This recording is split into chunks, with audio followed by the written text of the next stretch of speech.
sales were dropping. The retail targets were based on previous year's history. We couldn't hit the retail targets. So like they took a whole bunch of profitability away from us. We're trying to get the Yoke and Zeets to say, hey man, you got to fix these things because you're bankrupting your dealer base. And we're the ones that are touching the customers. Wouldn't listen, didn't want to hear it. Again, Luke listened. So we wrote this really nice letter to Luke, thanking him for listening to us. And we thought, well, let's send this to our NPDA Harley dealer members so they know that we're working for them, that we're having these conversations. We sent it out to them, big mistake. It ended up in the Wall Street Journal. Welcome to the One Gang Worldwide podcast, your ultimate ride into the world of motorcycles. Visit cyclesworldwide.com where we offer a completely free marketplace for everything motorcycles. Join our One Gang community where you can connect, share info, and swap stories with riders from all over the world. Join for free at cyclesworldwide.com and be a part of the One Gang community right now.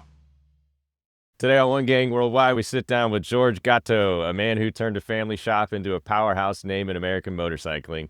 From humble roots to Harley-Davidson leadership and industry advocacy, this is the story of legacy, grit, and the long ride that built it all. George, we're pumped to have you. This is going to be an awesome episode. Thanks for joining us, man.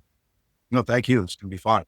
George, thanks, brother. Thanks for coming on. I've been so excited about this one. We start off with the break the ice section. It's basically 10 rapid questions. Just have some fun, loosen up the mood a little bit, and then we'll kick into your journey afterwards. You ready to roll? Sure, let's go. All right. Question 1, favorite HD engine of all time? Whatever the newest, latest, greatest is. All right.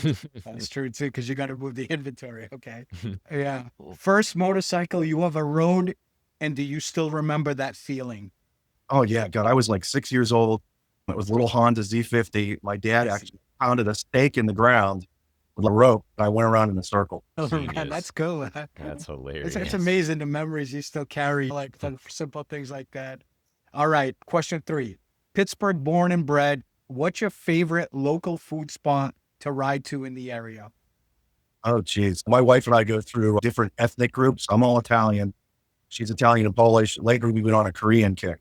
So we can go and do this really great, authentic Korean restaurant. Nice. Okay. All right. We touched on this. You said you worked a lot. So I had this question planned as you. Me being a diehard Steelers fan and a kid who grew up outside of Boston, and you being born and bred Yinzer, who is your favorite Steeler of all time? I only know the names of a couple Steelers, and they're from like junior high school. So all right. Like, the Terry Bradshaw, Mean all Joe. Right. The guys from the 70s, yeah. Oh, the legends. All right. Yeah. Fair enough. Next question. If you could have dinner with one person, dead or alive, who are you breaking bread with? I'm actually having dinner with Artie Stars in Kuwait. Wow. You CEO Harley. So that's on the calendar, and I'm looking forward to it. Killer, man. Sweet. That's cool. I'm excited to get into that conversation a little bit later in the show. One word that best describes the motorcycle community in PA. The industry's a mess. I mean, you're asking community, but the industry's a mess. It hurts the community. I mean, we do events, people aren't showing up. All right. What's one song or band, because you're a musician, that instantly puts you in the mood? Oh God, it changes all the time. When I leave here, I usually listen to the Chill Channel on Sirius XM because I got to bring it down. I got to bring it down. Yeah, man. If I got to bring it up, it's something completely different. And with all these genres now, it's more about what genre I listen to because it definitely changes my mood. Like on a weekend, my wife and I, we tend to go to the jazz clubs and jazz bars, or I'll go see some 80s band. I'm going to see English Beat next weekend. Oh, killer, man. That's cool. A few weeks ago. So you truly are new wave and punk then. That's your soul. Yeah, I grew up with that, but at work, Pittsburgh's famous for this channel, WDVE. They've been playing the same friggin' playlist for 50 years. And people still tune in, man. They still tune in, and that's what we listen to at work, and I don't want to listen to it anymore. All right. All right, not including the sales part of it, just passion alone. What's your favorite Harley-Davidson model of all time that you still look at and go, man, that's beautiful? Street Glide, Road Glide. I like both. Like the difference between. I don't have my own bike. We have 200 used bikes here, so I will just a nice, newer Street Glide, Road Glide. Nice. Poor guy. That's a good problem to have. I don't want to put a lot of miles on them, so yeah, sure, understand. Sure. All right, dream ride destination you haven't done yet. I've only done local rides. When I was on Harley's DAC, Mike Kennedy and crew, they did this George Gatto ride from like California to Sturgis, and they ended up canceling it for some reason. I've never done a really long ride like that. When you're in the business, I mean, I'm here 6 days a week. I'm not. You don't have time to breathe. I got time to play in winter months, and in Pennsylvania, at home. I know. And that's how I think a lot of people don't realize. They see the big buildings and their beautiful inventory and all the stuff inside, and they think that the owner is sailing on his yacht while everything else. But man, you grind. This is a business that you're grinding 6-7 days a week nonstop. All right, last question that we'll kick off the podcast. Finish this sentence. For me, for you, the motorcycle business is Fun. Nice. Love it. That's man. what you want to hear. You Hell yeah. survived the icebreaker round, man. Let's get into the early George years, the early Italian Stallion years. Take us back to where it all started, where you grew up. What were some of your early interests and maybe passions that you had as a young buck before motorcycles entered the scene? Geez, I grew up a poor little white kid in a little town called New Kensington that was predominantly a mafia town, believe it or not. When the mafia kingpin died, the Rat Pack showed up at his funeral because they had ties to the casinos in Las Vegas. Wow. And we had some guys go away to jail for running guns to Cuba. So yeah, it was a mafia town. And my family, we thought for many years that we had no ties to the mafia ever. And we found out I had an uncle in his 90s that moved back here from California. We never knew the guy. Moved back here in his 90s, and he said, yeah, he goes, I did some time for the boys. And we're like, what's that mean? He goes, I can't talk about it. And we had one uncle that we never knew that had some kind of mafia ties, and I guess he did some jail time for him. Yeah, that's as close as it gets. Yeah, we grew up my dad was in the auto body business. Grandfather was worked for PPG Industries. So he knew how to work with fiberglass, taught my dad how to work. My dad actually did Corvettes. He was one of the first guys in the area that fixed Corvettes because he knew how to do the fiberglass. And then on the sideline, he started to sell motorcycles. And then the motorcycle business, they just kept working it. By the time I was in junior high, he got out of the motorcycle business. And that's about the time he had a small bicycle store in our motorcycle dealership.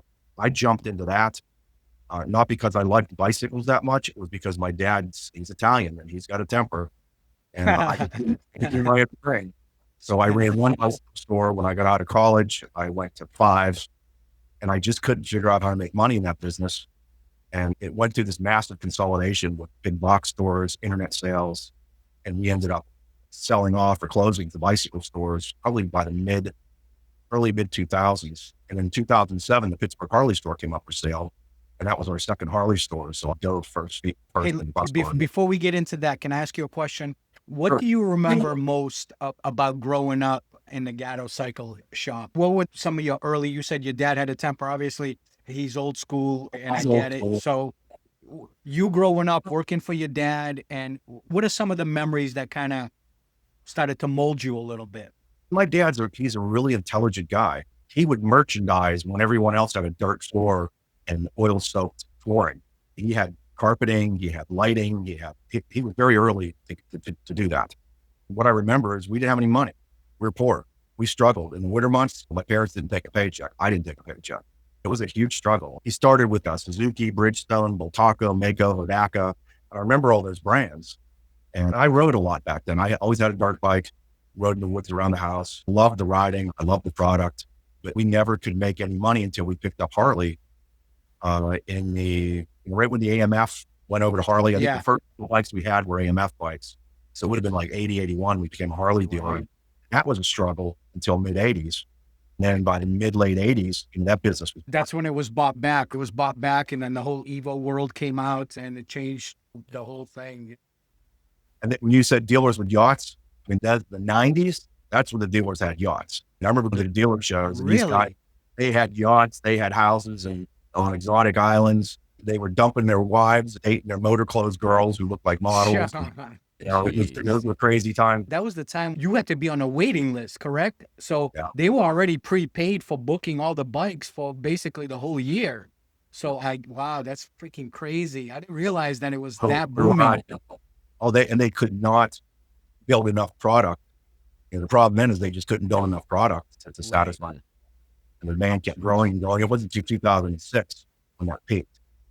So, and a lot of that was an age baby boomer problem. It's a nice problem to have.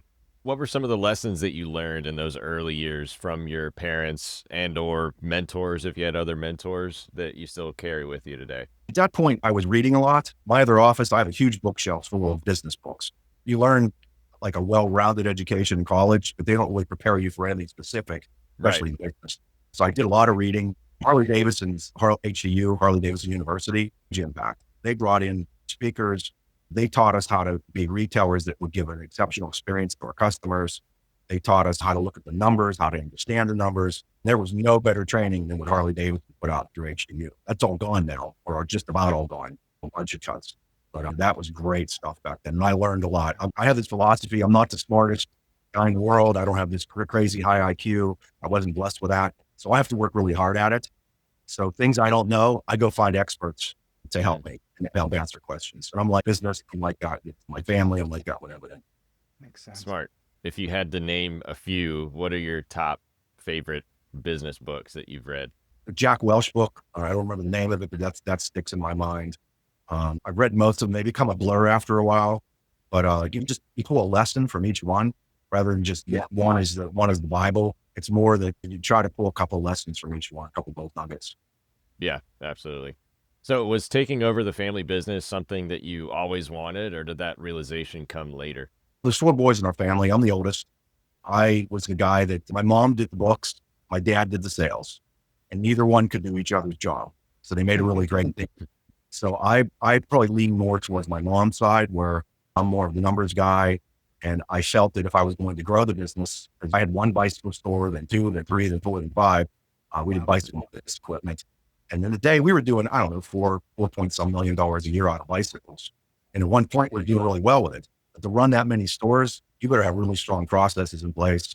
You better understand what the heck's going on with inventory control and margins, payroll. And if anything gets out of whack, you're bankrupt. So I learned real quick, you got to be like a Mark Sheffield and know the numbers and know what's going on in the business. So I joined 20 groups with Harley. When I joined that 20 group, I couldn't run the business not being in a 20 group.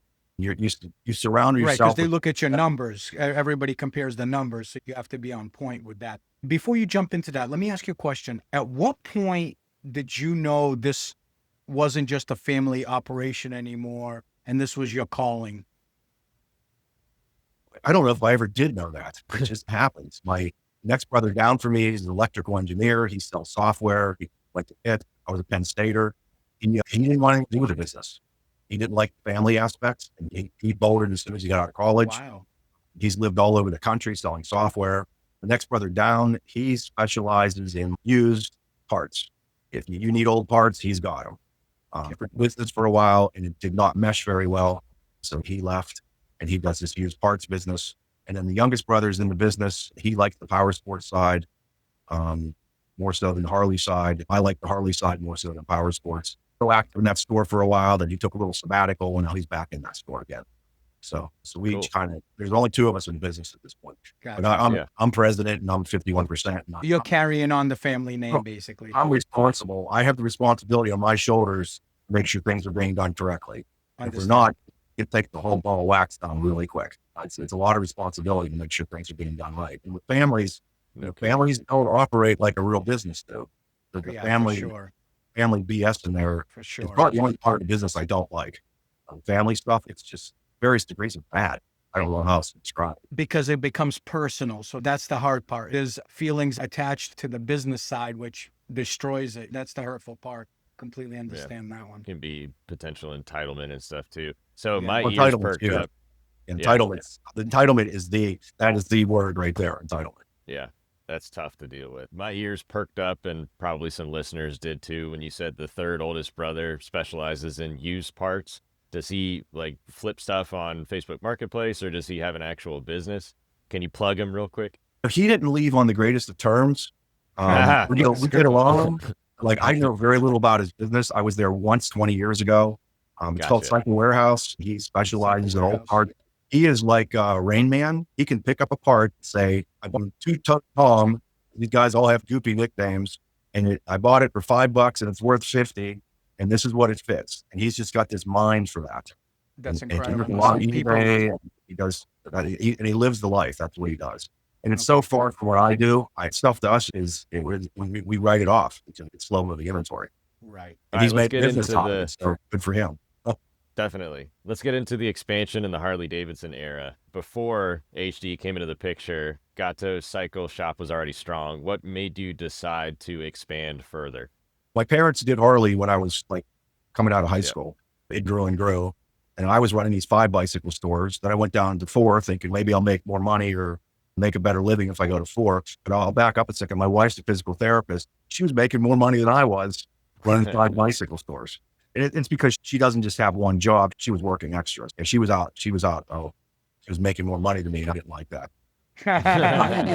Out hustling you. She's smarter than me too. She's just one of those extremely intelligent people. She is the light of my life. If I come home and I'm up here, she brings me down. If I'm down here, she just keeps me like this all the time. Killer, man. That's a good Always woman. make fun. Yeah, that's a great woman. But, so what happened there? I was doing the bicycle stores. My parents had the power sports store, one Harley store. They started to have health issues. Bicycles were starting to commoditize, consolidate. I felt like the ground was crumbling beneath my feet. So I didn't want to just dump it. So I one store at a time closed it. And I started to look at where we make money. We make money in Harley-Davidson. I need to buy a Harley store. I met a really smart lawyer named Bill Lauer. He did a lot of auto dealer buy sells. And he's, you don't want to just buy any Harley dealer. You want the Metro dealer. You don't want these little outlying stores. There's no future there. You want the Metro dealership. The Metro dealership came up for sale. It took us a year to buy it because it was a forced sale. Harley-Davidson forced me to sell. It's a real story I won't get into. But we had basically cooked the books and we had to go through a bunch of due diligence and we were able to buy it out of bankruptcy. Wow. And they actually went into bankruptcy halfway through the deal because they cooked the books. No way. We were able to buy it out of bankruptcy. And then we had to start with an empty facility and a lot of bad inventory. Like they over purchased everything. They had years of clothing and chaps and leathers and just all the train sets and Christmas decorations, truckloads of that stuff. So we had to dump all that stuff. And I paid dealer costs for it. We bought this store that I'm sitting in now, the Pittsburgh store. And this store was really, we knew it was our future because I learned a lot from this lawyer and some other dealers. And luckily we did that because we did a consolidation of our 2 Harley stores. And then we bought out our nearest competitor, Hot Metal Harley. It was about 3 years ago. And the whole goal there was to consolidate 3 into 1. Thank God we did that because now I've got all of Allegheny County and all of Pittsburgh is our dealer assigned territory, which is zip That's codes. awesome. So I've got this huge territory. And even if I owned all 3 of those stores, you're cannibalizing sales off each other and your overhead is triple. So I've got one set of overhead now with employees and every facilities. And we're actually slightly profitable in these horrible times because we did that consolidation. Is what I blame it on. You were talking about the consolidation with the 3 Harley-Davidson stores into one powerhouse location. Let me ask you this. Why did you make that decision? Because obviously it helped you now in the long run because you have larger territories. And what did you learn about like the leadership and risk in that process? Harley wanted me to combine our 2 stores for years because the original store, the Gatto Harley-Davidson that my parents started, was a smaller store in the Allegheny Valley, which was that mafia town back then. It's an aging population in the household. When you look at demographics, the income per household, it's a very low income per household because you've got a whole lot of AARP members living on Social Security. Right. So Harley kept telling me the buyers in that DAT, the dealer assigned territory, every year it's shrinking and shrinking. You need to invest in your Pittsburgh store because that has growth and that's the future. So they kept hounding me to combine the 2 stores. Of course, it broke my parents' heart when we finally did that. And Harley called me up one day, one of the guys from dealer development, who I got to be good friends with, David. He basically called up and said, "Hey, we have a deal for you that you can't refuse." I'm like, "Okay, what is it?" He said, "We want you to buy Hot Metal Harley, and we're gonna have 2 other dealers participate in a small way in this because they get some of the DAT because they basically have to divide up that territory with whatever dealerships are closer." So we got, 60 some percent of the DAT. The other 2 dealers got probably less than 20%. And they said, "We'd like you guys to buy these others. And then we want you to close that store, sell everything off. And then you'll have a much larger territory. And there's too many dealers in your marketplace." And they showed me the data to support that. Like I'll go out and say there are still too many dealers in certain markets. Some that are in good shape. There are markets where there are too many dealers for the number of new vehicles that are being sold today. And really, no one makes money that way when there's too Right. many 100%. cannibal. So they asked me to do that. And I looked at it. I was like, whoa, what happens if I don't do this? And the answer was something to the extent of, if you don't, somebody else will. Wow. But I can tell you, they were very good to work with. They had all kind of data to support it. And thank goodness I listened. And thank goodness David Close from the motor company. David's a very non-emotional guy. And he just lays out all this. He's a data-driven guy too. He lays out all this data. And it just made perfect sense. And I went back to my parents and said, hey, we have to do this. My dad said, we're not closing that store. That's our store. My dad, we're going to be in a better place if we do this. Yeah. You know, I'm in my early 60s. I don't know how long my health will hold out. I'm hoping I can continue to do this into my early 70s. But there's going to come a time where I have to sell it. Right. My brother's daughter, third degrees in something altogether different. There's no one to take it over. It's got to get sold someday. And it would be a lot greater asset as one huge dealership instead of two medium-sized or three medium-sized stores. That makes sense? Yeah. It makes a lot of sense. I did want to ask you this, right? So you merge into one major store, one mega store. What were the biggest challenges merging the cultures, employees, and expectations for you at that moment in time? Because you were initially against it. You're happy now that you made the move, but obviously you had to transition and bring three into one. Take us a little bit into that. So we were able to take the best employees and bring them all to the store. So that helped us. Most part of it, well, it was expensive. It was almost $1 million. It was a lot of money. The other aspect that ended up, it became dynamic instead of static. And the dynamic problem was that Harley Corporate wanted me to gut Pittsburgh facility and put a big addition on. And it was going to run $6 million plus first design. Holy smokes. So we went back and we were able to lower it down to a smaller amount, got us down maybe $4 million. And then that CEO we had at that point, I had a lot of issues with him, as most dealers did. Thank God he's gone. You're talking about Joker, right? Oh, yeah, Johan Leitz. Johan, that's it. Yeah, he's Yeah. narcissist, autocrat. I could go on. Thank God he's gone. But he was shoving these fuel remodels, they called it, down everybody's throats. Yeah. What I think what he saw the profits the dealers made during COVID. The smart dealers during COVID made a lot of money because there was no floor plan interest. Vehicles sold immediately. There was a waiting list for people buying used. If you had smart sales managers that knew how to buy used bikes, you could make money. And people were buying everything they could get their hands on. So, it was flying out the door. It was like the early mid 2000s. And there wasn't enough inventory, so there was no discounting at all on everything. So you didn't care if they walked in and they tried to haggle you and you said no, you didn't care because the next guy would come in and buy it. We had PPP money because in Pennsylvania we were shut down for 10 weeks. Brought your own personal checking account. How much money do you keep in your checking account to pay bills? Well, I had to pay bills for 10 weeks while I had no income. So that PPP money really helped us. It saved. Thank goodness the federal government put that together. It saved our businesses. And then our money, which was employee pension credits. And these were some pretty big dollar amounts that came in. And when you looked at our financials and you saw how profitable we were, and then you saw this extra cash that came in, it looked like we were making money hand over fist. And we were for 2 years. But as soon as COVID ended and interest rates went up, that business, we thought it would like slowly go down. It fell off a frigging cliff. And interest rates went up. People quit buying. The middle class is basically broke right now. Yeah. And then there's too much inventory. Is there even a middle class anymore? Yeah, I think it's either you got money or you don't got money. That's as simple as that. Because most people are check to check at best, man. Week to week, month to month. That's the whole problem right now in my mind. Of course. You got people with money that are grinders and they know there's too much inventory and they're coming in. They want everything below your cost. Or there's people with, we call them credit criminals, people with really bad credit.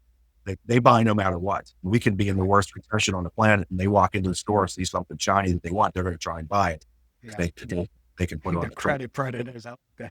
In the middle, it doesn't exist right now. And those people, they're the ones that they're just not coming in. Scary. I think all three of us come from the same type of upbringing, and to see where it's at now, it's volatile. Whether you're left wing or right wing, and I don't get into that because I'm in retail. It's just not something that you want to discuss. Exactly. It's so volatile right now. You don't know where there's going to be a 50% credit thrown on somewhere.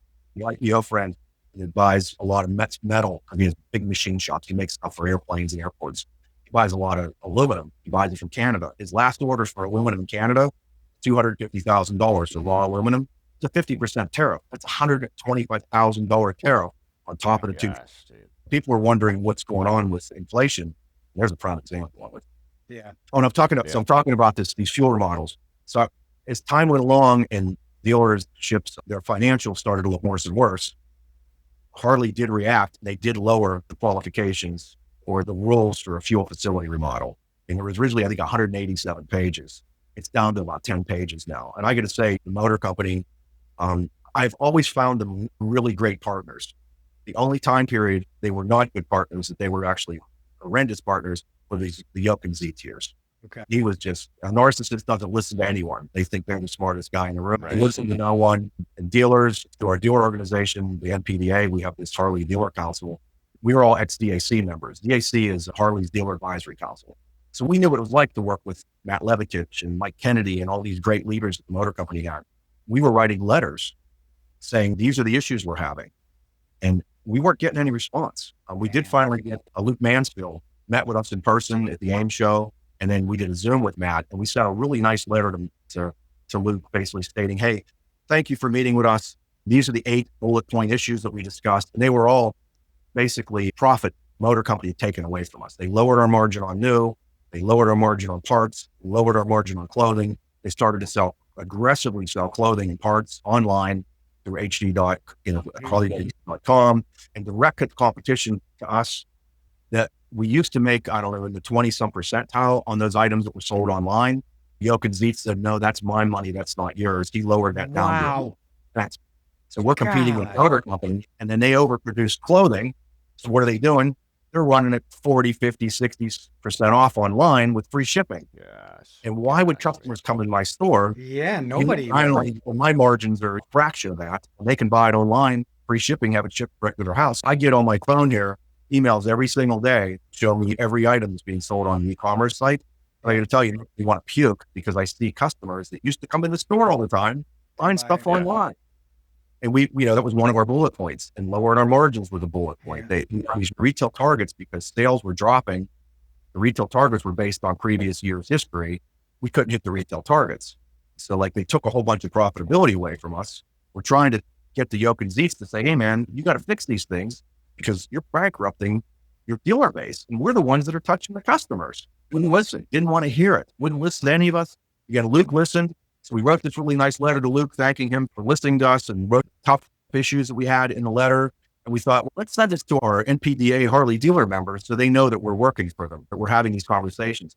But we sent it out to them. Big mistake. It ended up in the Wall Street Journal. The Wall Street Journal twisted it, to be more sensational. Harley dealers rebelling against the motor company. That was not the media taking stuff out of content. Get out of here. That's how it works. Not in America, man. He saw that and he flipped out. He called one of our HD council members at 11:30 at night, screaming at him. Luke Mansfield was no longer allowed to talk to us. And so we wrote 3 more letters that we made sure didn't get in the media or didn't get in the membership hands. And then we found that he's a narcissist. He's not going to listen. Even if all the dealers are saying, hey, you're bankrupting us, look at our financials. We got dealers closing up every couple of weeks. There's another one shutting down. He didn't want to hear it. I think what it is, I've learned through like Matt Levitich and some of the former leaders, they have a lot of different groups they have to balance their business with. You've got the shareholders who invest their money to be a part owners of the company. So the shareholders, the stock value has to be taken care of. You've got your dealers that have to be taken care of because if the dealers aren't profitable, we can't create that exceptional experience. Hardy Stars, 101% understands that. The dealer has to be able to make some money. We don't have to have a house in the Bahamas and a yacht. We've got to be able to enough that we can give a great experience to our customers. And he understands that. The good news is we got Hardy Stars on our team now. And we're back to where we were. We have a great relationship with the motor company. And with Jay-Z, he had this autocratic business style where it was his way or the highway. And I don't think he's a bad human being. He was just the wrong guy at the wrong company at the wrong time. And he had total, complete authority. He was chairman of the board, 20 some years experience on the board, chairman of the board, CEO and president. The CEO and president answers to the board. He Right. runs the board. Yeah. The born, of He, course. it was, he was an omnipotent being. Take Yeah, that from Star Napoleon. Trek. Napoleon. Yeah. I said the same thing, man. Coming from the horse's mouth type stuff. Oh, talk to the board of directors and hear stories from these guys. Jared from H Partners, they were the guys that were one of Harley's largest shareholders. He was on the board. He actually left the board so they could do that, to hold back on the vote to get Jay-Z and the two board members out. God for H Partners Yeah, and man. Jared from H Partners, because if they wouldn't have done that, we'd be still sailing on this ship of dealerships shutting down and, and nobody listening. What's up, One Gang? I used to think that if I spent big money on riding gear with a logo on the back, I was getting top quality. I gave Leather Up a shot. I wasn't sure at first, could I really get quality gear without spending a fortune? But after putting tens of thousands of miles on their jackets and vests, I had my answer. No busted zippers, no loose stitching, just solid, well-made gear that lasts. Leather Up carries trusted brands like Milwaukee Leather, Hot Leathers, and more, with gear for every rider and every budget. Plus, their customer service actually cares and picks up the phone, something rare these days. So do yourself a favor, check out leatherup.com. Whether you need jackets, vests, chaps, boots, helmets, or luggage, they've got you covered. And because you're part of the One Gang Worldwide family, use code CW20 at checkout for 20% off your entire order. Stop overpaying, gear up with Leather Up, and see the difference yourself. Can I ask you just a quick question? As a small shop, I told you what we did. We sold pre-owned Harley-Davidsons, low mileage ones. We had a service and repair shop, obviously, but it was small. It was a small business. Is Harley now allowing to sell parts back to the local shops? Can a local shop buy parts from Harley on like normal? I remember when he took over as president of HD, I started seeing the demise of things going on. And HD completely cut off all the local shops from buying OEM parts unless you were paying full retail. They charge you basically full retail anyway, but at least you could buy them like tax exempt, stuff like that. Is that still in play? The local shops? And Some of that is true. Some of it is not true. Local shops were never banned. What they didn't want is, and dealers didn't want this either, they didn't want people to buy bulk Harley parts and have a stock of oil filters and have a stock of Harley oil and have a stock of Harley whatever. They didn't want aftermarket stores to have stock items.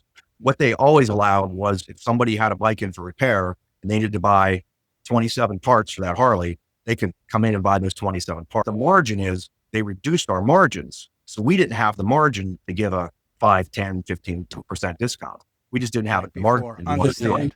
But they took the margin away. But again, those days are over with.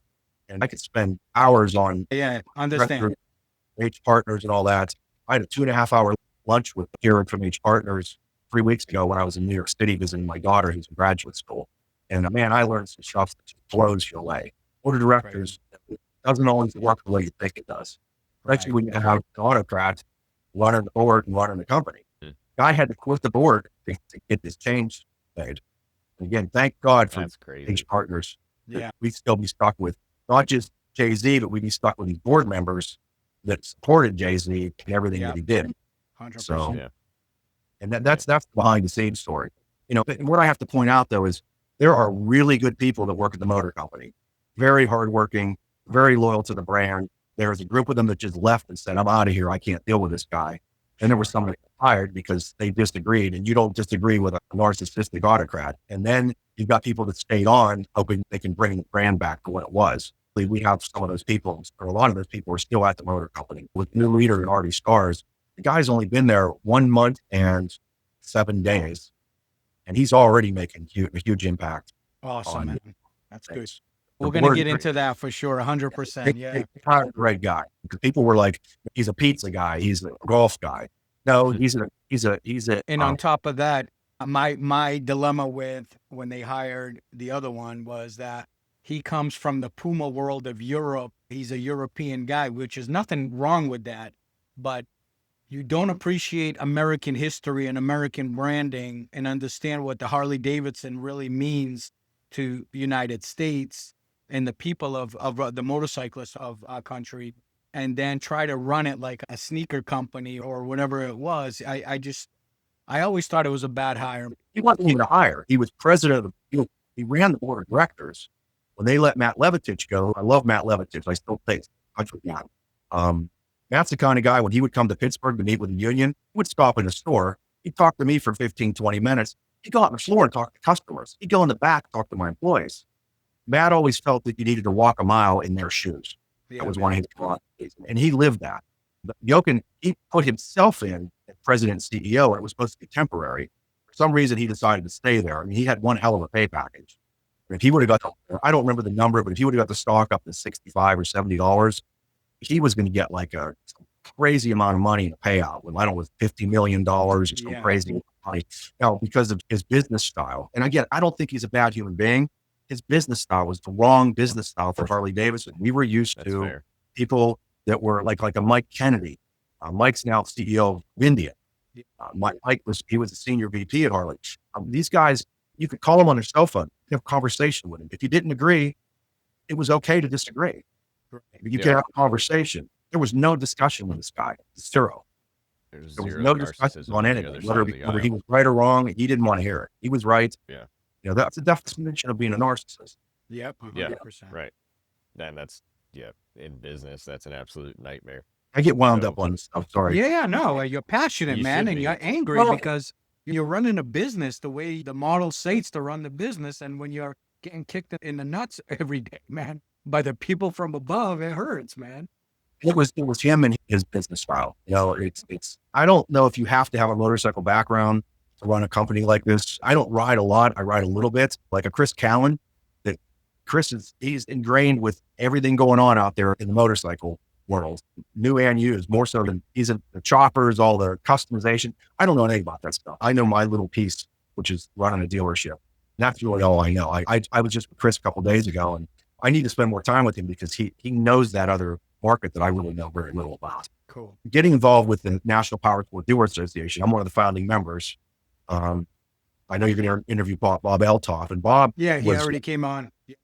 He was one of the driving forces in putting that dealer organization together. 100%. Man. I was working with a couple of Harley dealers, Scott Maddox, who had Smoky Mountain, was working with Papa's brothers, working with Mike Davis, who had 4 stores in Ohio, which he since sold. Don Myers, a few other guys, Bubba Boswell. These are all just really well-known, very great operators. We've always partnered with the motor company. So we started at this National Powersports Dealer Association. We were actually going to start a Harley dealer organization. What we found is nationally, there's only 500 and some Harley dealers in the U.S. You can't get anything done nationally if you only have that number of dealerships. With there being 5,000 plus powersports dealers plus 500 and some Harley dealers, you can actually get things done nationally. I'm talking about some legislation, places to ride off-road, places to ride on-road, whatever legislation is going on out there. Like we could help pass the legislation that you buy an American-made automobile, you can save some money when you file your taxes because of the American-made automobile. We work with the motor company on this. We help them get Harley-Davidson passed to get that same tax credit back when you file your taxes. That's the stuff we put the dealer organization together for. We never put it together to fight with the motor company. What happened is we had a couple hundred Harley dealers that were members. It was under 200. But we were talking to all these dealers, and they're calling me up all pissed off. They're taking all our profitability. We're competing with them on e-commerce. We have these retail targets we can't hit. The education we used to get was robust. They've cut it down to barely anything, and they're now charging us for this education. These online dealers would just get fired up as they were watching their financials look worse and worse. And we're like, okay, what can we do about this? So we tried to meet with Luke. And again, Luke's a great guy, and he understood our issues. And I'll go back and see what I can do to help you guys. Give him a lot of credit. Jay, she came from HDFS, another person that's very dealer oriented. Jonathan Root, he came from HDFS. He's a very successful leader at the motor company. We've got some good people there. It just made Jay-Z had to go. At our dealer organization, we did everything we could to help get him out. Dealers aligned around H Partners. People were calling us up. What can we do to help? What can we do to help? We did everything we could to help get Jay-Z out of there. And I never joined the dealer organization, or I'm not that fighter kind of guy. I don't know, man. There's some Italian blood boiling in there, Marcello. You can't take that out of you, man. I never wanted to do that. Luckily, when we formed the HD Council, which is like our own little Harley group underneath the umbrella of the NPDA, we got some really great dealers joined us. these guys are like, they're pinnacle dealers in the Harley industry. And they all were like, yeah, we want to help. We want to help. So we have like these 10 or 11 dealers. With Ozzy Julio, who just sold all his stores up in Windy City in Chicago. It's just Scott Maddox, Bubba Boswell, Don Meyer, Brett Kavik. Brett's a good guy, man. He's coming on the show. Guys, I'm sure I'm not mentioning everybody. Great guy. And everyone had a piece in this because they knew somebody. Right. They had this connection.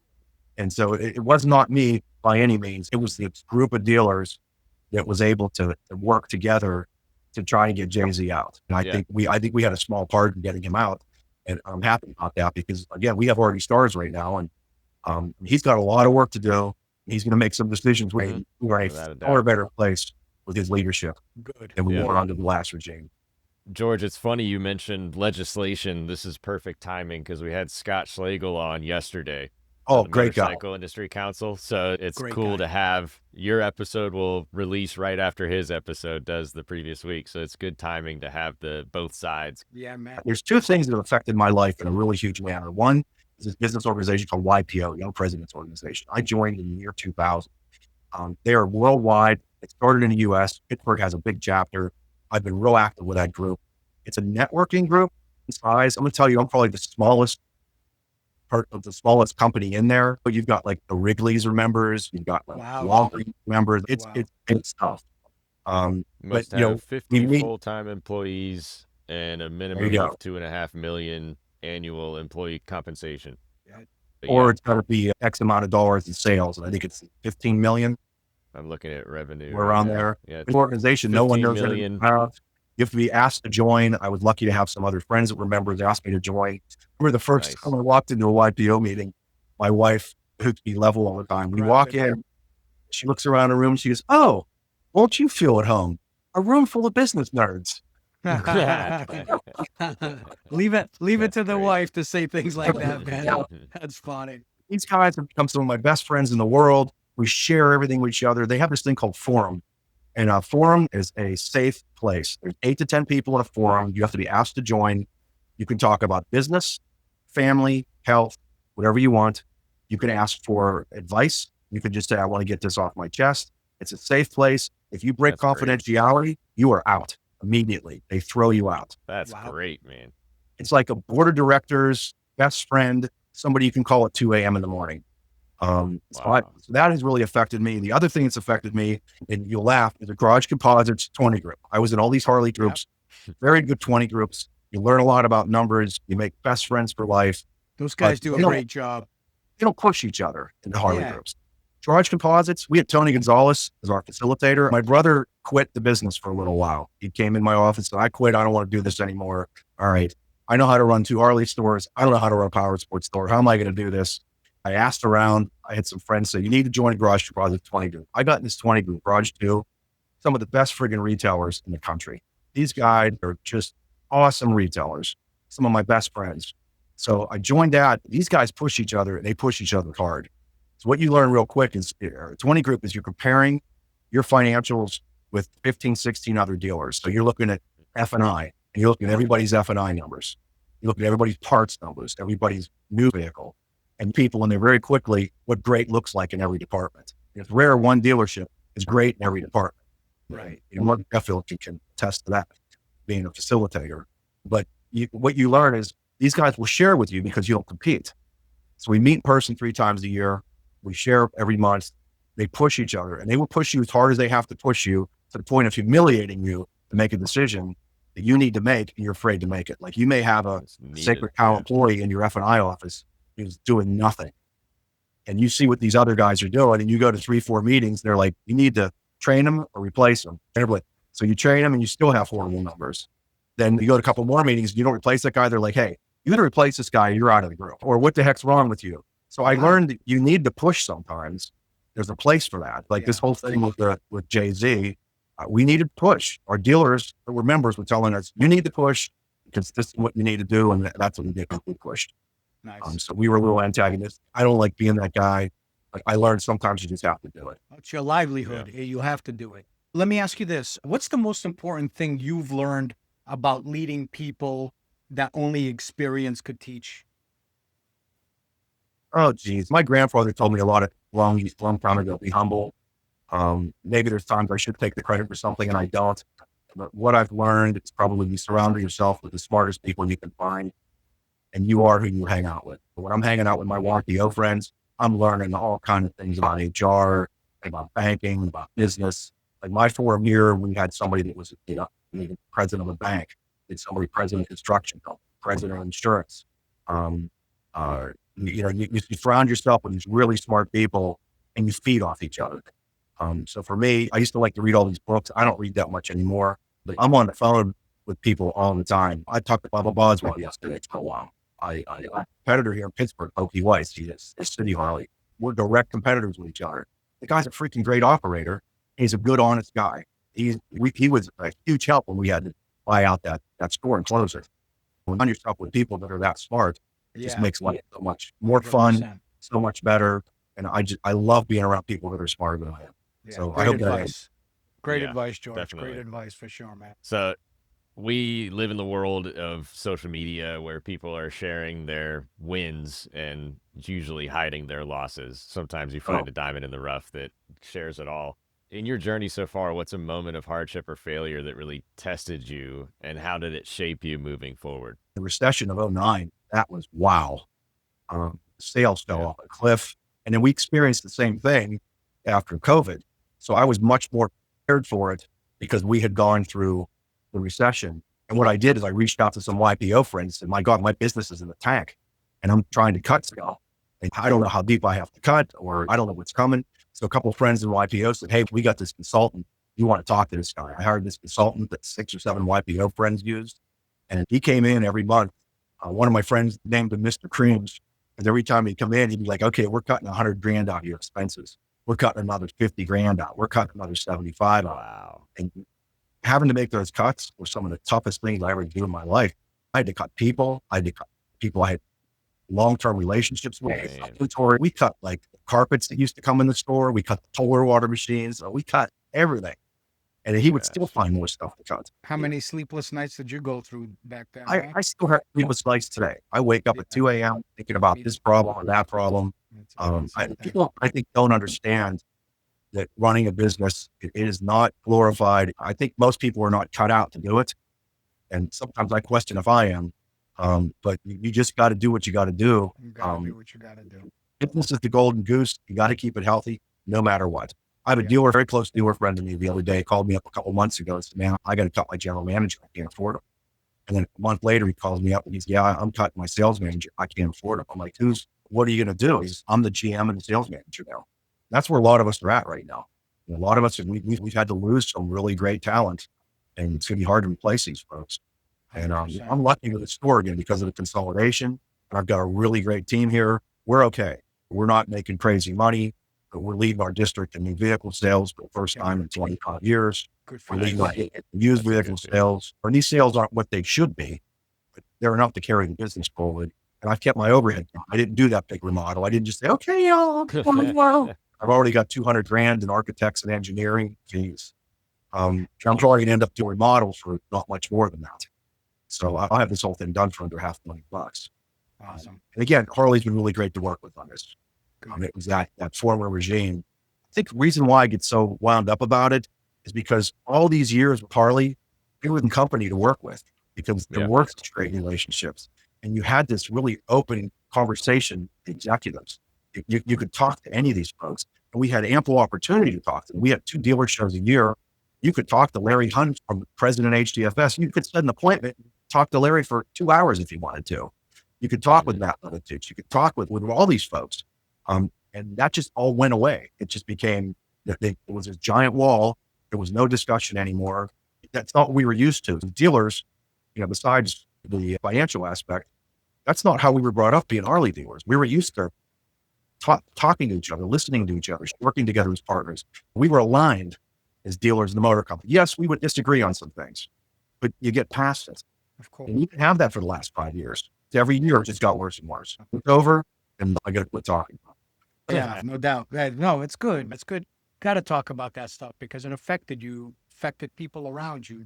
It really, the business was almost sunk. And this is where this was going had this moron stayed on. Let's change it. bad. Look- It's still bad out there. Don't Yeah, think yeah, that- no question about it. No question. There's still a Take- long road. There's still a long road ahead. Artie's got a long road ahead to get this thing, but it seems like everybody is backing him and in his corner. Oh, yeah. So that's Yeah. going to help a lot in regards to getting things done. It seems like he's going to actually listen to what you guys have to say and how to make this better, because you live this. He's new into this. Starbuck DEI mess that Harley was in.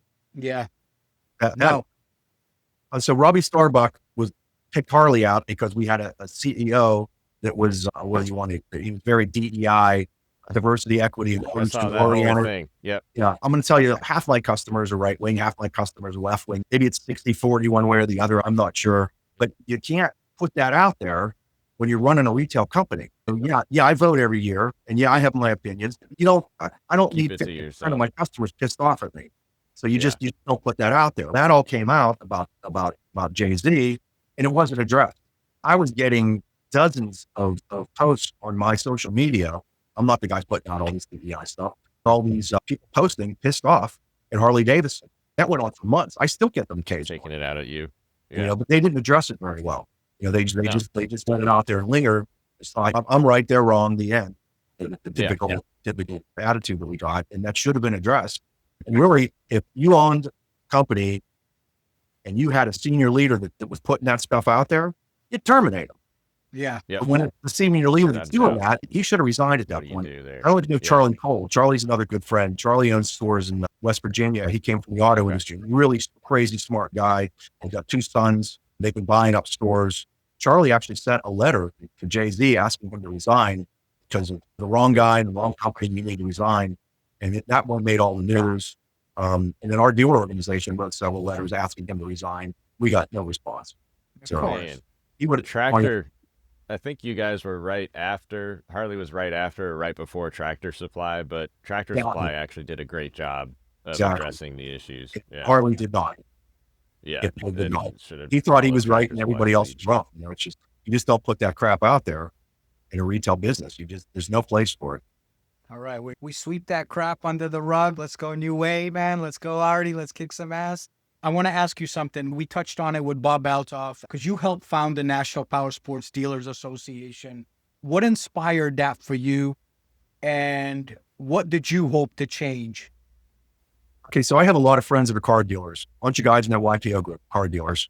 The car dealers have the NADA, National Auto Dealer Association. They help pass national legislation to help the auto industry. So like we talk about MIC, that's the manufacturers. NPDA is the dealers. There are a few things we'll disagree on, but for 95% of it, we're going to agree and we need to work together to pass these initiatives. Because the legislature puts out some crazy stuff sometimes, and you got to educate them and make sure that vehicles are safe. You got to make sure that they're not overstepping. Like there's all these lead issues right now, lead batteries, lead paint, lead parts. They want to stop production, all that stuff. Or you can't just shut off lead batteries. Right. It's a national organization. So we thought every industry has it. RV has it. The Marine Dealer Association has it. They have a guy named Matt Gruen that runs the Marine Dealer Association. Matt came from Power Sports. Great guy. He helped us set up the NPDA. He actually, our first 4 days, like this is what our industry is about. And this is why I say it's fun. Jim Woodruff is the president and CEO of NPA Auctions. NPA, yeah. Great guy. You never meet a guy as good as Jim Woodruff. They are actually expanding into Europe right now. They're going to be NPA auctions for European dealers, which is really cool. Cool. And the guy one of the guys that got to help run that is an ex-Harley executive. But anyways, so Jim said, "Hey, I'll let you use our facility in Dallas, Texas, because they're part of, is it Copart? They're part of Copart, I think it's called. They own all the pump yards and all. So they have this beautiful facility they use for events. They have a little hotel there that's its own little, looks like a Route 66 hotel with a flashing neon sign. So he gave us rooms to stay at. He fed us morning, noon, and night. They had this boardroom with this big round table where we had our meetings. There's a picture on the NPDA website. He's sitting at this big round table. The gym basically, he paid for all that for us to go there and be this first meeting. You have Matt Gruen from the Marine Dealer Association came and said, "Here's my bylaws. You can use anything in here you want because you need bylaws. Let's write bylaws." So we looked at his bylaws. And NADA said, "Here's our bylaws." RV Association, "Here's our bylaws. Take a look. You can steal anything you want out of here." Those organizations all helped us. So auto has the NADA, which is national, and they have a state-run organization in every state. The states are control of all the motor vehicle laws. So all the laws that govern a dealership and motor vehicles in that state are run by the state, not national. National is only dealing with national legislation. What we need, power sports, we need a dealer organization in every state, and we need a national. So we've got to work on getting every state in the U.S. to have a dealer organization. He has one. I actually partnered with the Pennsylvania Auto Dealer Association. Took me a year and a half of making phone calls saying, hey, I've been a member of this for years. You helped me with my titles and my PA state licenses. We need a power sport dealer association. There's one in Pennsylvania. They don't do anything. We want to partner with you. They have 90 some employees. Wow. They said, this is a great idea. We can add, I think there's 90 dealers that are members of that Pennsylvania Dealer Association right now, Power Sport Dealer Association. And they actually asked me to be chair of it. I had my last meeting chair yesterday. So that organization has existed for almost 3 years. We've already passed legislation. In fact, I have a plaque here that they gave me yesterday. Pennsylvania, for some stupid reason, we had this inspection law that we weren't allowed to inspect vehicles in the winter months. We sold one in the winter.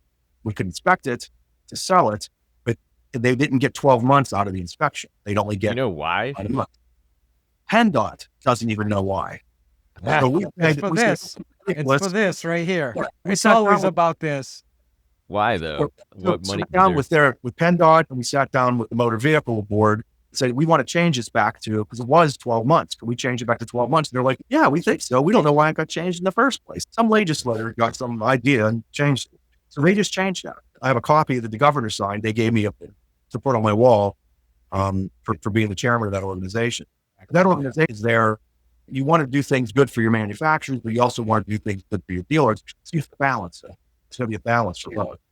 Because there's times when one will take advantage of the other, and that's not fair. Both sides have to win.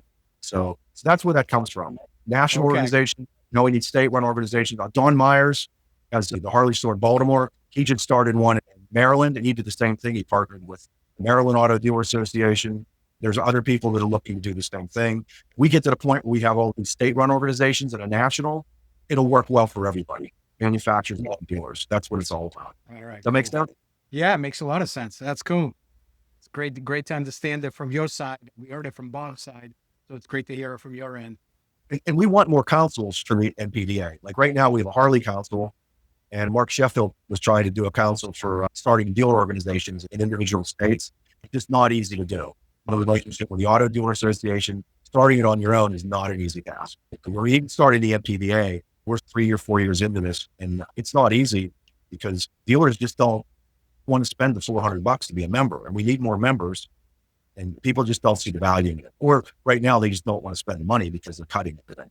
Of course. But there are other things a dealer organization can do. Like we want to focus on education. We want to focus on legislation. We do it as Dealer Connect in Columbus, which is all about education. And we want it to be even bigger.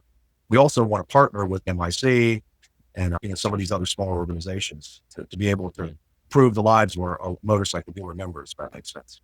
George, do they offer like a breakdown, like a quarter payment instead of, because most dealers who are struggling, they look at that 400, they're like, man, that 400 could go somewhere else right now to join. Do you guys offer maybe like 100 a quarter type of thing where it's not so painful to release it? Would that maybe help some dealers say, I will bring it up the next point. I just think it's a good idea, especially for the smaller shops. I think for everybody it's like $400. Okay, can I put that somewhere else? Or 100 a quarter gets me involved, gives me a voice, gives me a little safety net if I need it. It doesn't sting as much, maybe. Yeah, that's true. And there are some really small retailers out there. Yeah, for sure. I was one for 23 years, so. We need more members. Now, if you do a 3-year membership, I think it's $300 a year instead of $400. I just did the 3 year because it was $900 instead of $1,200. Yeah, we need to get more members. One of the hardest things for us to do is we don't have a staff like the MRAA, the Marine Dealer Association. He's got a staff of, I think he's got almost 30 people working there. He's got this whole staff to go out and help with membership. I think that's what Mark is building now. I know that I had applied for a board member position for the open position, but I chatted with Mark. I think what his goal right now is to build that marketing team and have others be able to talk to other dealers, especially guys like, let's say hypothetically like myself. I've had a small shop for 23 years. I can talk with them in regards to, hey man, maybe you don't think right now it's worth it, but in the long term, these associations here are what helps our small businesses succeed. And we need more members. It's a catch-22. We don't have a staff to go out and try to recruit members. And if we're going to put something out in the media, it's like, I got to write it, or somebody's got to write it to put it out there. 100%. And a lot of the stuff that went on with Harley, we didn't want to put it out in the media because we don't want customers to look badly on Harley-Davidson. If they want to look badly on anything, they should look bad on the CEO that's now gone. And we've got a bunch of great people there that we're going to get this thing back on track again. And that hardwire captain we had was just, what a pipe dream failure that thing was. Yeah. And all the money they dumped in the live wire electric. And it's so many bad decisions. Yeah. Anybody else who listened to their teams, like I can tell you that when I talk to people at the motor company, they said it used to be that we'd have discussions about a subject and we had some decision-making power. This guy micromanaged every single decision, every fuel remodel program. He had to approve it. And what's that mean? That means you don't trust your team because you want to make all the final calls on. Of course. You know, and it just, that management style just messed the company up bad. 100%. He's gone, and we're going to get things rolling again. And no doubt about it. No doubt about it. Yeah. So George, 60 years of family name business in the motorcycle industry. What does it mean to you now? And how does it feel knowing your family's name is part of Pennsylvania's motorcycle history and legacy? I don't think of it like that. Like my dad, he's still mad that this store's called Three Rivers Harley. He wants us to be called Gatto. He brought it up again this morning. He brings it up every time. That's so funny. I honestly don't like my name on it because if I'm out, people hear my last name, I get all these questions I can't answer. I can tell you payroll percentage per department. I can tell you aged inventory. I can tell you all the number stuff. Because that's what George, I do. When's my bike going to be ready, man? I dropped it off I don't know how yesterday. much tire is. I don't know how much fat boy is. I don't know what it costs to get a first service done. My wife's a physical therapist and her patients asked her, call your husband and find out how much a bearing for my rear wheel is. Oh my gosh, man. We have people here that know this stuff, but no, that's the stuff I get. And if you go to some place where people are, then you get the complaints. Right. No doubt. I'll have a glass of wine at dinner. I'll occasionally have an old fashioned with my 20 group of buddies. Nice. But I on purpose won't drink to the point where if I start feeling it, I'm done because I don't know. I don't like being around people that are slurring and close talking and repeating the same sentence 5 times. Close talking, the worst. What's next for you, man? You building the next generation in mind? What do you got going on now that for, let's say, I think deep down in your heart, you feel like Artie is going to be the right guy. He's taken at least the initiative to be that position. So the question is basically like, what do you feel that Harley needs to get back to for you guys to actually truly be able to succeed and get back to the way it was? Really, a lot of this is up to Artie. He's a very intelligent guy. So my first conversation with him was like the day after he got hired. And how this happened is this is just what a small world it is. My dad had a friend in Texas who had this cast stone company. He makes like construction stone, like lentils and all this. This guy calls my dad up, says, hey, he goes, I'm golfing and having dinner with a really good friend of mine here from Dallas. He just got hired as CEO of Harley. He wants to talk to you. My dad's, I'm 86 years old and I don't really know what's going on. Yeah, I'm talking to my son. Next day, I get a call from Artie Stars. And it was a really great conversation. He talked about, he said, when I was being interviewed, he said, they asked me about manufacturing. He goes, I stood up and put my arms up in the air and said, wait a second. If you want somebody that knows about manufacturing, I'm the wrong guy. I don't know anything about manufacturing. And they're like, no, but we still want to talk. We're interviewing you. We know that already. What do you bring to the table? He says, what I bring to the table is customer experience. He said, I don't know anything about building, manufacturing a golf simulator or even how to operate the golf simulator. Fixing the golf simulator. And he goes, what I know is how to have a great customer experience at Trop Golf so that people want to come there and use the golf simulator and buy golf equipment. Yeah. It's just like Steve That I Jobs. know. He said, when I was at Yum Foods, it was the same thing. I don't know how to make the pizza. I don't know how to work a pizza oven. I don't know how to train anybody. What I know is I surround myself with people that know how to do these things are the best that you can find. And we know how to create a great experience. And that's what we need to get back to. So my first sentence to him was, Harley drilled exceptional customer experience in our head all these years through all this HDMU training. And some of that training was a week long or longer. We had some great training back in the day. But he's, what do you mean? I said, Jay-Z had bankrupted dealerships. I said, the problem is some of these little teeny tiny stores that have no overhead, they have 4 family members working there. I know some of these people, I'm friends with them, great. They're great people. they'll survive this. They have no overhead. But some of these guys that invested, $6, $8, $10 million into a facility in a big major metropolitan area, they've got overhead that they're not covering right now. And they're putting money from their personal pay. It's not like you can not take a paycheck and be profitable. They're taking personal wealth to keep these dealerships afloat, hoping that you're going to be able to fix them. So the first thing I got to tell you, dealer health is the most important thing right now. We get the dealers healthy, then we can go back to creating a great experience for our customers. And he said, we need these smaller CC bikes. What do you think about the product? And I'm like, absolutely, we need smaller CC bikes. If you, MIC, Motorcycle Industry Council, they put out this terrific data that basically shows each brand and each category, 650 cc or 600 cc's up cruisers, touring bikes, 600 cc's down, sport bikes, adventure series. They show all this data of each brand, of what they're selling and what the trend has been over the last 2 years. And then they predict from the history what they think the future is going to look like. And what's selling right now, they're selling a lot of small CC bikes. And we don't really have much. We have the Nightster, which when it was made in the US, which I love it being made in the US, but people don't walk the talk. People will say, it's got to be made in the USA. It's got to be made in the USA. They wouldn't pay the money for it. They were buying Japanese, Chinese. Now there's a huge surge of vehicles coming from China or Asia. Moto. Right? Yes. Huge. Moto. There's a whole bunch of them. You got Royal Enfield, you've got Moto Marini, you've got dozens of companies, and they're all taking a huge bite out of the Japanese and American motorcycle brands. Yep. Then you've got COVID really messed things up because you have companies like Stellantis, which is Dodge, Jeep, Chrysler. They did exactly what Jay-Z did. We're going to only build the most expensive vehicles because we can only build so much. That's where we make all our money. Yeah. We're going to do a whole bunch of CVOs. We're going to do a whole bunch of high-end touring bikes. We're going to cut all the low-end stuff. Like they cut that air-cooled Sportster. I don't know the exact number, but they were still selling 15, 20,000 of those a year. Wow. And part of our Harley Council is we have some European dealers on there. You would say, why do you want European dealers on a dealer group? These guys live a whole different world than we do. What they sell in Europe, Sportsters.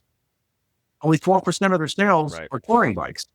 Well, Sportsters are not. We've got the Sportster Nightster, we've got the Pan America, we've got a Sportster S. The Sportster S and Pan America are at the higher level. The Nightster. And you got the new one that just dropped, right? That's dropping in 26. That's the, what is that, a 450 cc, I think? Right. And we know very little about that bike. We know very little about it. Not coming till late 2026, like end of third quarter. Yeah. I saw the pictures of it. Don't be upset if I say something, right? But I hate what they did with the Nightster. It looks awful. The Nightster was just a cool little bike that you can customize, and really it had that old vintage style look with the tank. I looked at the new Nightster and I'm like, oh my God, what the, it looks like a Yamaha. I don't know what it looks like. Yeah, guess who cut the air-cooled Sportster? Who had the decision to cut? Oh, Jay-Z. who else? Yeah. We don't make any money on that. We don't make enough money on that. We make way more on CVOs. We're going to make more CVOs, just like Dodge Chrysler put all their money into those 120,000. How many working class people can afford a $50,000 motorcycle that they're going to ride on the weekends? It's come on, we would man. love to have something like that Sportster back again, the air-cooled Sportster. Chinese copied it. Yeah. You've probably seen stuff on YouTube. Yeah, of course. There is so much crap on YouTube. I watch it sometimes and I'm like, guys, they just blurt this stuff out. They have not all of them. There's some good guys on there. So they minimize the models, right? So there's less models coming out for 2026 of the new stuff. I saw, obviously, listen, are you guys done putting out Ultra Classics and Road Glide Ultras? Now it's just Street Glide Ultra and Road Glide Ultra. Is that what's going on for the new stuff? Stay tuned. Yeah. I've been reading and checking it out, and I'm like, man, that's crazy that they took that out. Yeah, stay tuned. So talking about these three models that were made in the U.S., and they weren't selling because they were too expensive. They moved them to Thailand. People got pissed off. They moved them to Thailand. Guess what? We're sold out of them. Sold out of them. Nice. Sold out of them. They lowered the price. They made them more competitive with some of the other brands. They sold. The rider that's going to buy the new Sportster Nightster, it's not me. It's not you. It's a lot of young people. Yeah. Mm-hmm. Yep. And some of them still want the air-cooled Sportster. So my best-selling used Harley-Davidson, air-cooled Sportsters, especially the all blacked out iron model, the 883 and the bigger CC. That's our best-selling used. They're gold right now. Best-selling used. Thanks for letting us know that. That's cool, man. It's good to know. Nightster, really a really great engineered bike. It's completely different from a traditional Harley. Exactly. And at the lower price, they are selling and they are sold out. Good. Thank God. Artie was asking me about, we're looking at these small CC bikes and what do you think? And I'm like, Artie, talk to Bubba Boswell. He knows this way better than I do. He's been on all the Harley. So one thing Harley does that's really cool is they bring dealers in the decision-making process a lot of times. They have their PDC, the Product Development Center. That's where they design all the cool stuff. That's where they have an office. Really got the office in the PDC. That's where they design all the future products.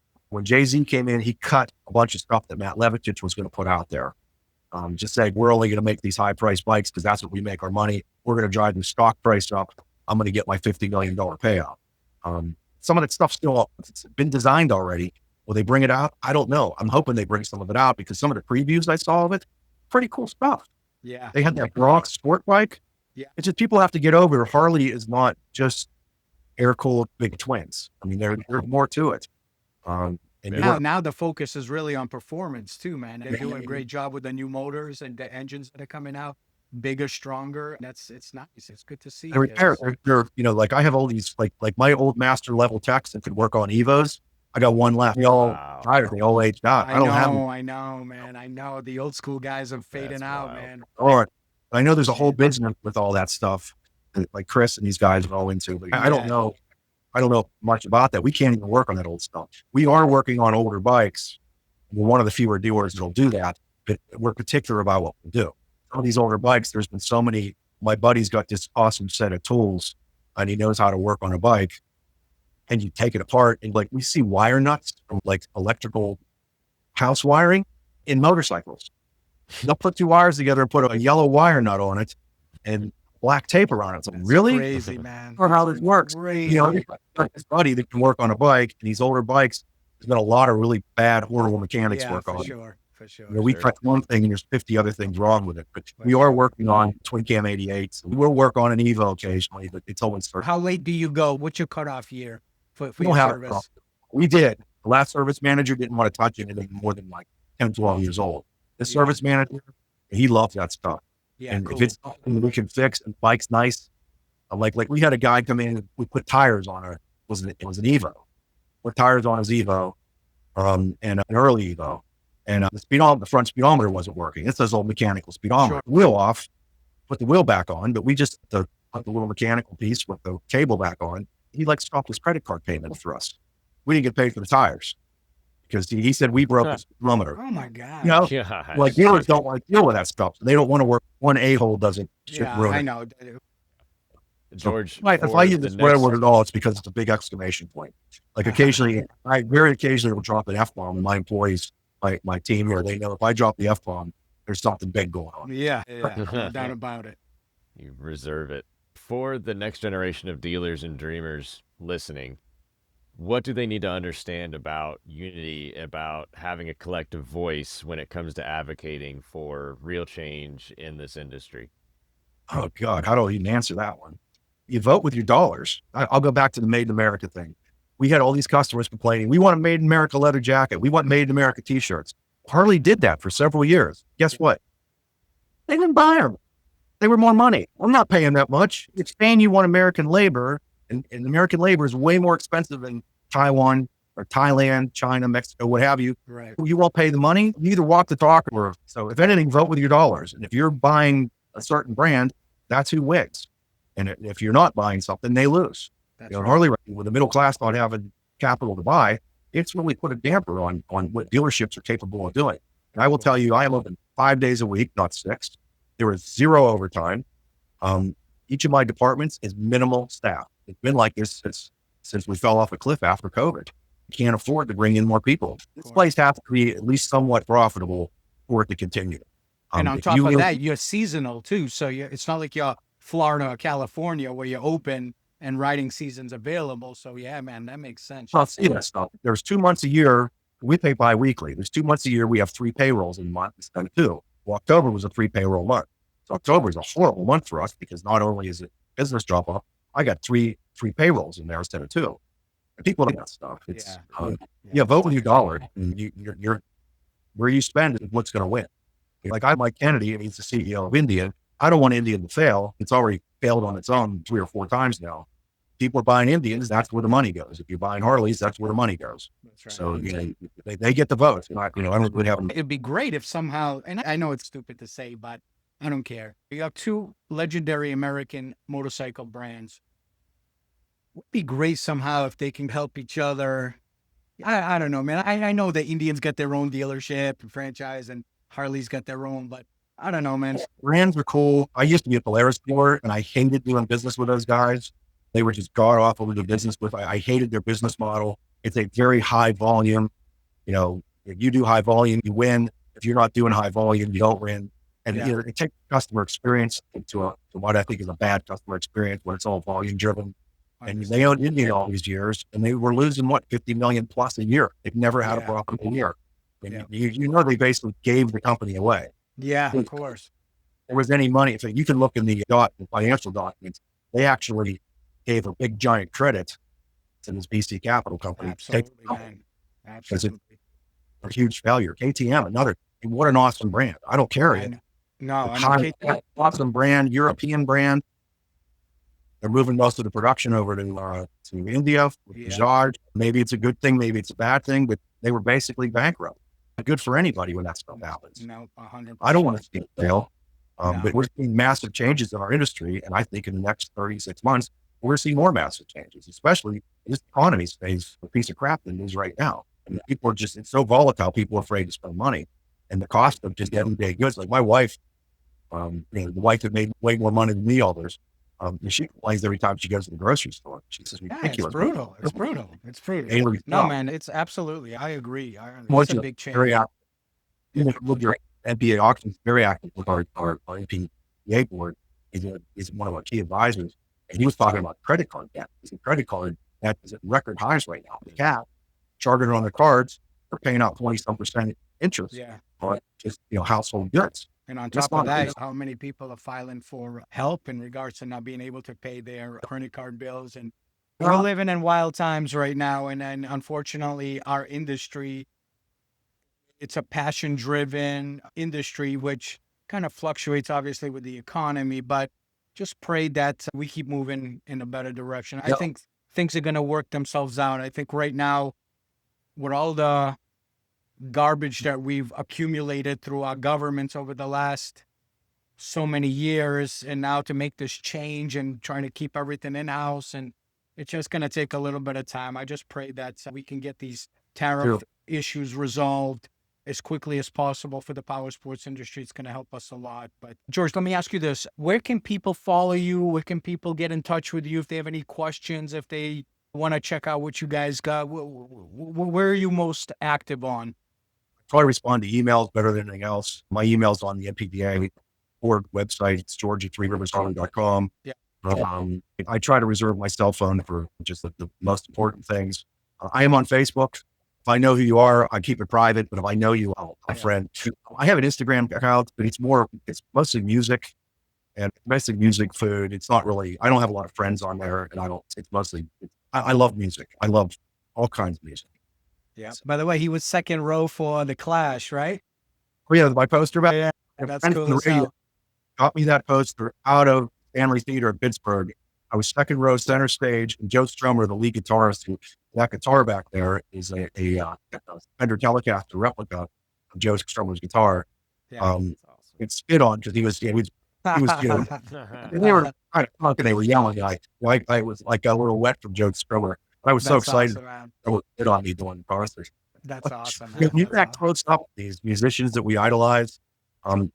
It like stays with you. Like I still remember that day. I remember Steely Dan second row. I remember one of my favorites. I remember I have all these bands I love. And lucky enough, my dad had a friend that was the producer or whatever that musician is. I would get tickets in the first couple rows. I used to be a huge Springsteen fan. I'm not anymore. Me neither. I used to get like tickets in the first couple of rows and see their eyes and the fingers on the guitars. And, yeah, man, that's awesome. Yeah, there's nothing better. I mean, jazz, same thing. Fingers on the saxophone and on the bass. That's my passion. I love it. Agreed. We had front row for Joe Bonamassa, and he's an incredible blues player, guitar player. And to see that type of perfection, right there, when you're a few rows back, you enjoying the concert. when you're that close, like you're saying, you're actually physically feeling everything that they're doing because you can see it. It's amazing, man. Those guys, I'm the same like you, man. I'm a concert goer. I love to go to live shows. And my wife and I try to, even local stuff around our town, that whenever there's live music, we try to at least get out, have a beer and listen to some music. That's my social life. YPO events, Broadway shows, concerts. That's about all. We live on one of the rivers. We boat a little bit. Yeah. Like, we're getting older. We do less of that. We have a house at the local ski resort. I ski on the weekends a lot. In the months, like out west with some of my buddies. For sure. I mean, I really do lead a pretty boring life. I'm here some days a week. You don't live a boring life. You live a life of a business owner and somebody who's very involved in the business on top of it. So it's a different lifestyle that not many people can understand. So it's not boring. It's challenging. Yeah. Listen, George, man, we're going to wrap up the show. Truly appreciate you, brother, for coming on, man. I'm so excited to get a chance to get to know you a little bit. And I'm sure Ben feels the same, to Absolutely. get the history of the family name in one area and everything that you're doing, man. You're one of the few greats that truly has a great voice for other dealers and trying to help everybody succeed in the industry. We wish Three Rivers nothing but success, you, your family, health. And I'm sure we're going to see you guys probably at the next NPDA meeting. And are you going out to Anaheim in January? I'm probably not going to go. There's not a lot aim for Harley dealers. We'd like to change that at some point, but there's not a lot. And I'm really trying to cut back on my travel. Understand. My wife wants to go to Europe and, that's her thing. Yeah, I just don't like to travel. Right on. Understandable. Yeah. Thanks, George. This was Great. awesome, man. We really appreciate you. You guys. Thanks, George. Like the Queen wave. The Queen. See you, buddy. See you, brother.